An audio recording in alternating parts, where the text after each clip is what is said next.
समाहरणालय की प्रमुख खबर।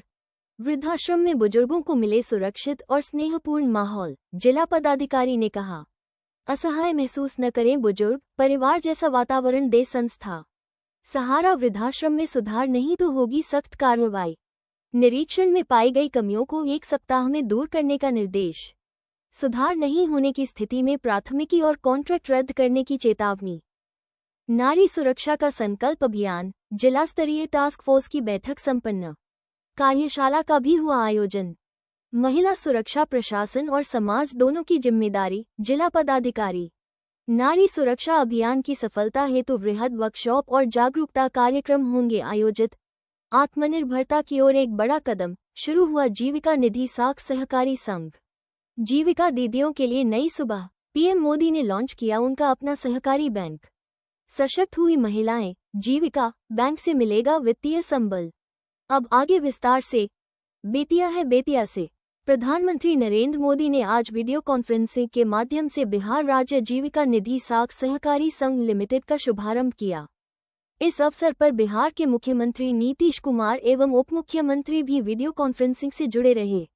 अपने संबोधन में प्रधानमंत्री ने जीविका दीदियों को उनके अपने सहकारी बैंक की शुरुआत पर हार्दिक बधाई और शुभकामनाएं दी। वहीं मुख्यमंत्री श्री नीतीश कुमार ने जानकारी दी कि आज जीविका निधि के बैंक खाते में 105 करोड़ रुपए की राशि राज्य सरकार द्वारा हस्तांतरित की जा रही है, जबकि केंद्र सरकार की ओर से 110 करोड़ रुपए की सहायता प्रदान की जाएगी। पश्चिम चंपारण जिले की जीविका दीदियों के लिए ये बेहद खुशी का अवसर रहा। जिले के प्रखंड मुख्यालयों, जीविका के 57 संकुल संघों और संबद्ध ग्राम संगठनों से हजारों दीदियां सीधा प्रसारण देखती रहीं और इस ऐतिहासिक पल की साक्षी बनी। जिला प्रेक्षागृह में आयोजित कार्यक्रम में जिलाधिकारी धर्मेंद्र कुमार, उप विकास आयुक्त सुमित कुमार, नौतन विधानसभा के विधायक नारायण साह समेत बड़ी संख्या में जीविका दीदियां उपस्थित थीं। माहौल उत्सव जैसा रहा और दीदियां प्रधानमंत्री के संबोधन से गदगद दिखीं। ज्ञातव्य हो कि यह सहकारी बैंक जीविका दीदियों को त्वरित और सस्ते ब्याज दर पर ऋण उपलब्ध कराने के उद्देश्य से गठित किया गया है। पूरी बैंकिंग प्रक्रिया डिजिटल लेन देन आधारित होगी। विशेष बात यह है कि जीविका महिला संघ इस सहकारी बैंक की शेयरधारक होंगी, जिससे उनकी वित्तीय भागीदारी और आत्मनिर्भरता को और मजबूती प्रदान करेगी।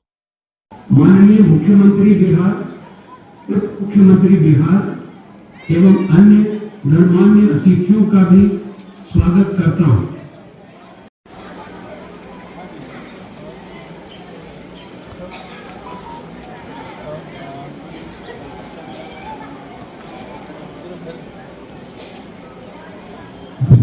नमस्कार सर।